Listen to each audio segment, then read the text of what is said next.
Bien-aimés, nous devons prier pour l'Église.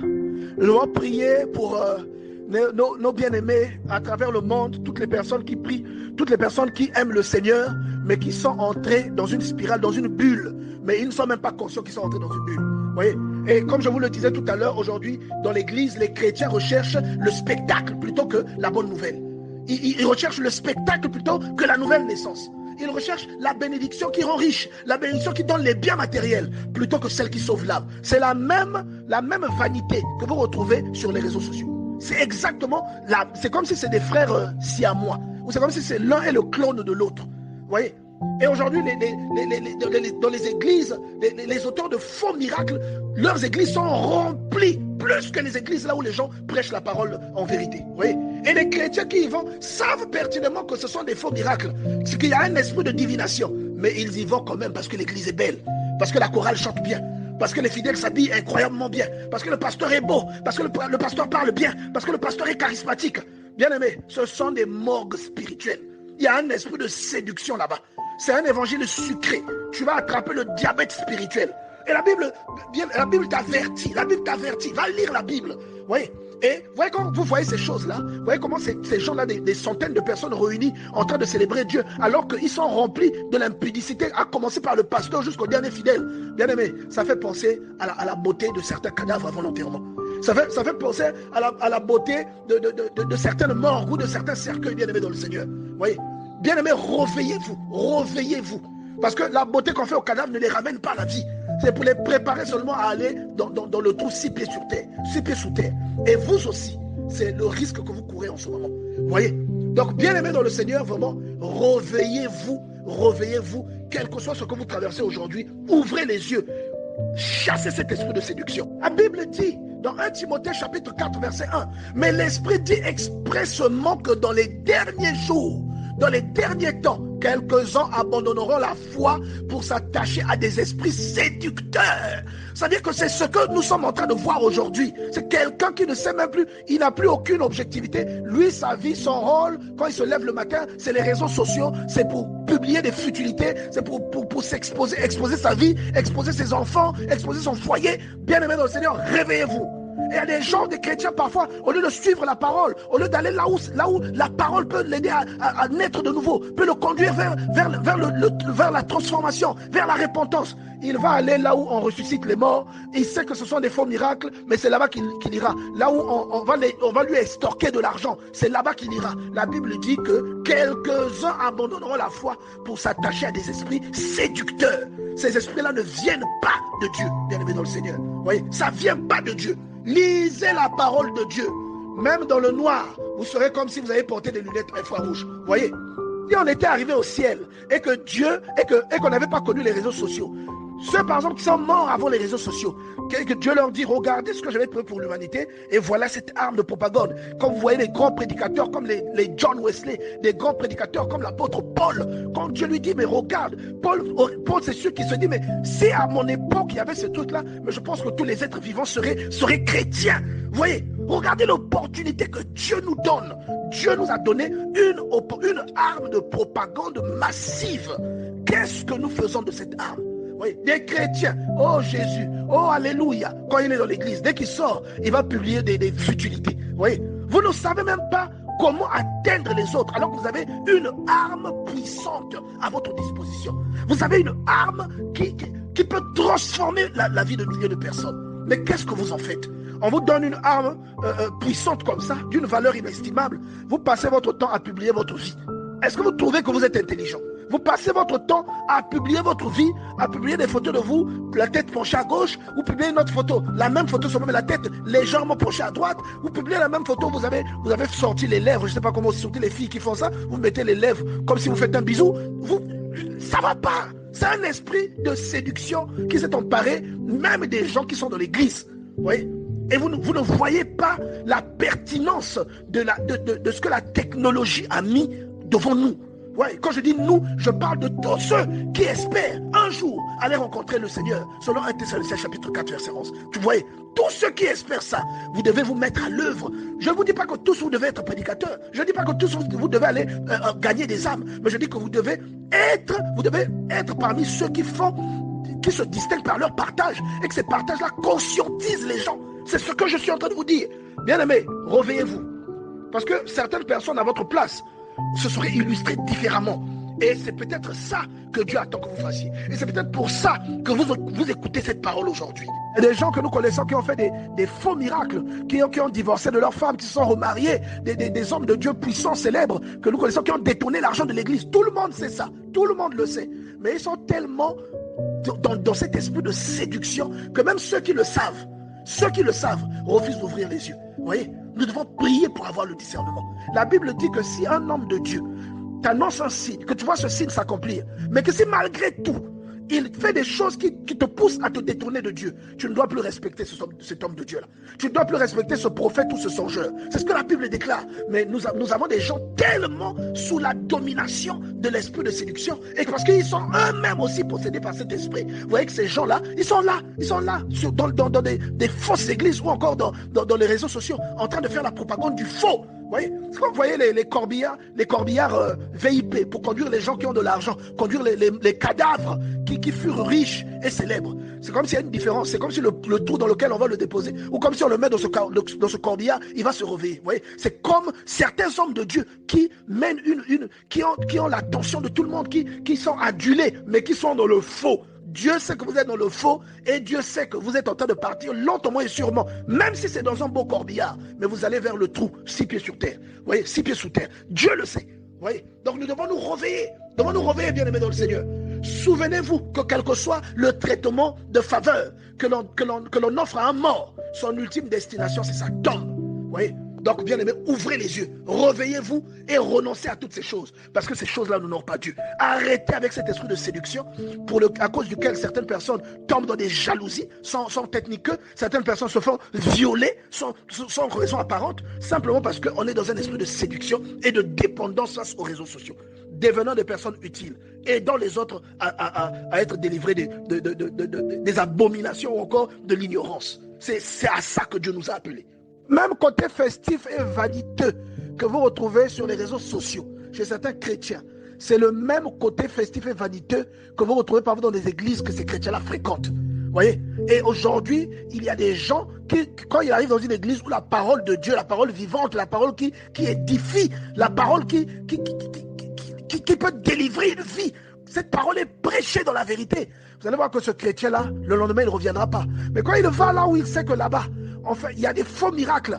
Il voit le pasteur faire du spectacle. Il sait que c'est du spectacle, mais c'est là-bas qu'il ira. Parce que les gens s'habillent bien, parce que voilà, il y a la clim là-bas, parce que les gens sont voilà, c'est là qu'il va. Vous voyez, il est attiré par ce qui brille. C'est la séduction. Je vous ai dit ça, c'est la séduction. Il est attiré parce que voilà, quand la chorale chante, voilà, je suis transporté. Non. La musique adoucit les mœurs. C'est connu de tous. La musique adoucit les mœurs. Ce n'est pas l'esprit qui te fait ça.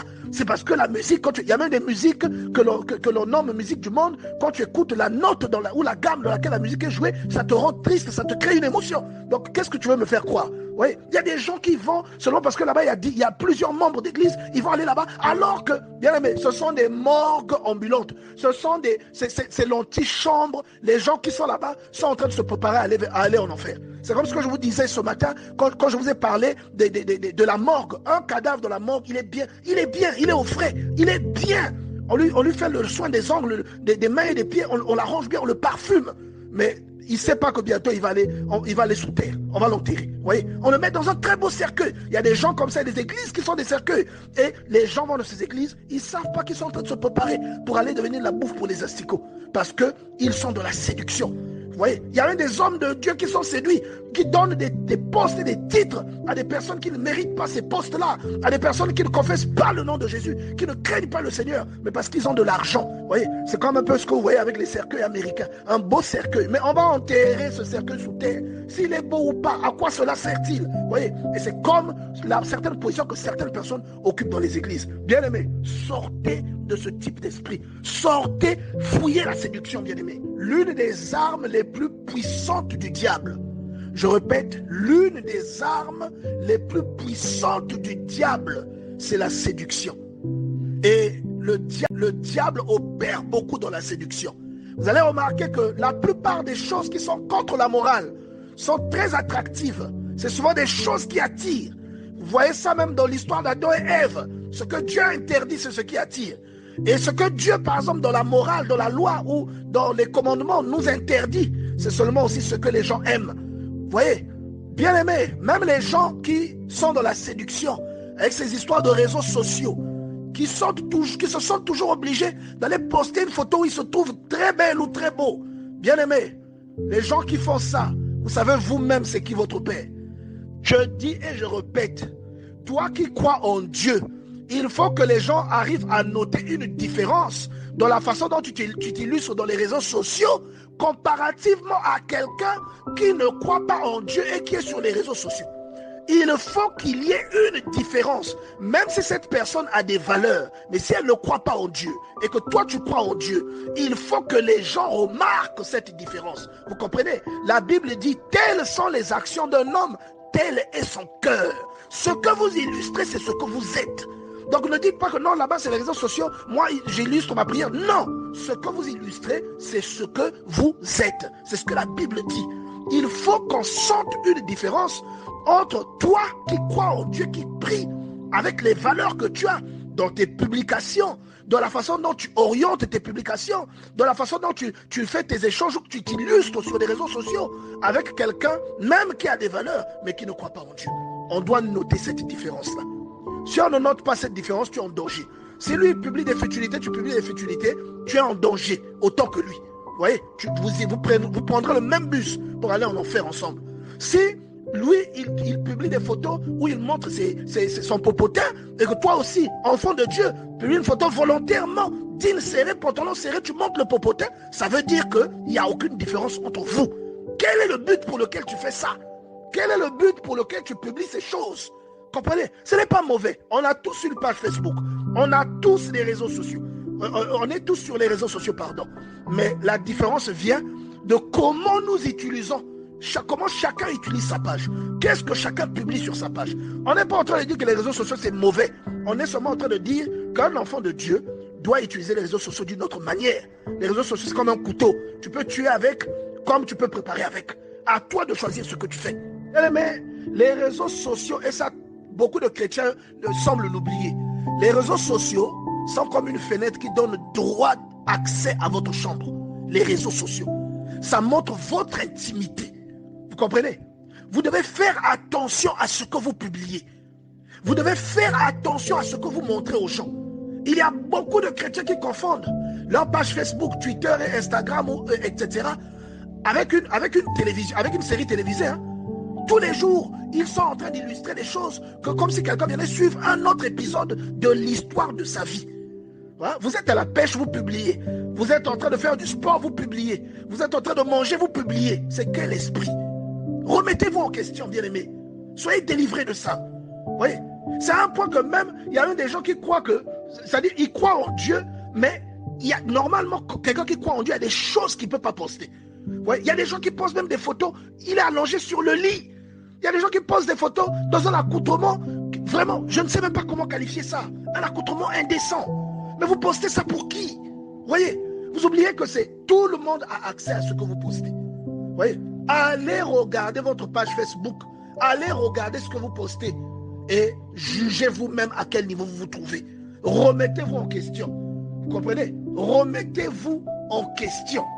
Bien-aimé dans le Seigneur, c'est une appartenance sans le vouloir, mais une appartenance implicite à une mauvaise influence. Et cette influence n'est pas de Dieu. Vous comprenez, bien-aimé dans le Seigneur? Et si vous êtes sincère, vous allez reconnaître que beaucoup de vos publications ne sont pas objectives. Beaucoup de vos publications sont inutiles. Soyez quelqu'un d'utile aux autres.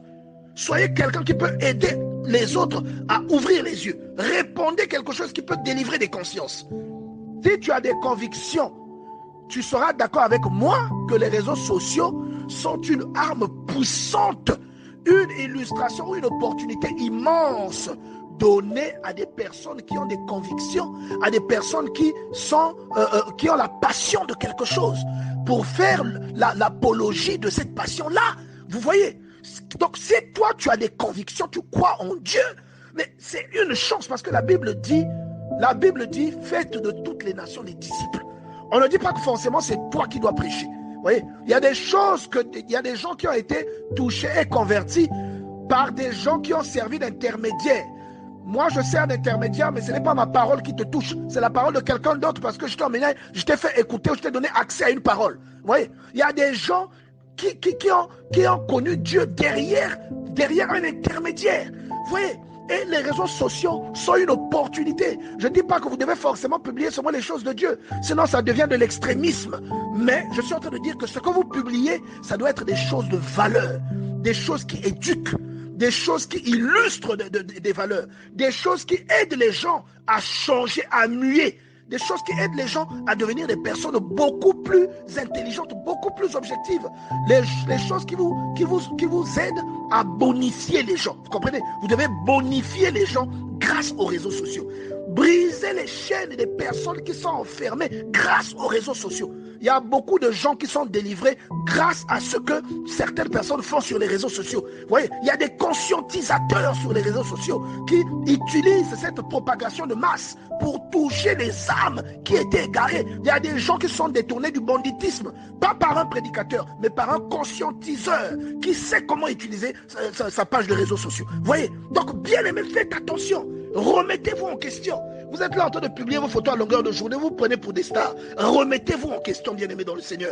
Ce n'est pas ça qu'il faut valoriser. Valorisez ce que Dieu a déposé en vous. Valorisez ce qui peut aider l'autre. Valorisez. Voyez, on vous donne une très belle arme. Si on était arrivé au ciel, elle a été violée. Pourquoi? Parce qu'elle s'habille d'une façon indécente.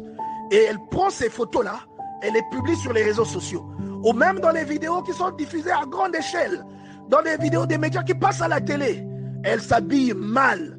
La raison pour laquelle Dieu vous demande de vous habiller, que la foi vous demande de vous habiller d'une façon décente, c'est premièrement pour protéger, bien-aimé dans le Seigneur, votre dignité. C'est pour protéger votre dignité. Vous êtes la première victime de l'habillement indécent. Et la Bible dit dans 1 Corinthiens, chapitre 8, verset 9, « Prenez garde toutefois que votre liberté ne devienne une pierre d'achoppement pour les faibles. » Ça encore, c'est la séduction. C'est toujours une technique du diable. Il est en train de séduire. Il passe par votre envie de vous sentir belle, de vous sentir valorisée. Vous êtes là en train de rechercher que les gens puissent cliquer sur j'aime. Vous êtes en train de rechercher l'approbation des gens, qu'on trouve que vous êtes belle. Un jour, vous allez mourir, on va vous enterrer. Ce corps-là deviendra la bouffe des asticots. Comprenez? Bien-aimés dans le Seigneur, réveillez-vous. Ne traînez pas dans des choses qui n'ont aucun lendemain. Vous n'êtes pas une superstar. Vous êtes un enfant de Dieu. La plupart des superstars ne croient pas en Dieu. Et la plupart peut-être y croient, mais ce sont des satanistes. Vous êtes un enfant de Dieu. Vous avez des valeurs et des convictions. Vous ne pouvez pas faire ou reproduire ce que des gens qui ne respectent pas Dieu reproduisent. Arrêtez tout le temps de tomber dans des spirales vaniteuses, dans des choses qui n'ont aucun intérêt. Vous voyez, il y a des gens, s'il ne va pas sur Facebook même pendant quelques heures, c'est comme s'il commence à mourir. Pose-toi la question, est-ce que c'est normal ce que tu ressens? C'est un esprit de séduction qui commence à t'habiter. Là où tu es, tu sais qui est ton père. Parce que Dieu n'est pas un séducteur. Dieu n'est pas dans la séduction. C'est même des personnes mariées. C'est même des personnes responsables qui sont dans la séduction. Posez-vous seulement la question, le besoin pour lequel vous sentez obligé de toujours publier une nouvelle photo de vous dans laquelle vous vous trouvez. Ce n'est pas les gens qui vous trouvent jolie dans cette photo, c'est souvent vous-même. Vous vous trouvez très jolie dedans. Et les hypocrites vont venir vous dire j'aime. Les hypocrites viendront vous dire belle, mais c'est du mensonge la plupart du temps. Des fois on se moque de vous. Et vous êtes dans une spirale. Sortez de cette spirale, bien-aimés dans le Seigneur. Devenez utile. Aidez les gens à aller se coucher moins bêtes tous les jours. Répondez des choses qui peuvent éveiller des consciences. Mais ne vous laissez pas piéger par le côté festif et vaniteux des réseaux sociaux. Ne vous laissez pas piéger par le côté festif et vaniteux même de certaines églises. Les spectacles, les faux miracles, toutes ces choses ont pour seule origine le diable. La séduction, bien-aimée dans le Seigneur.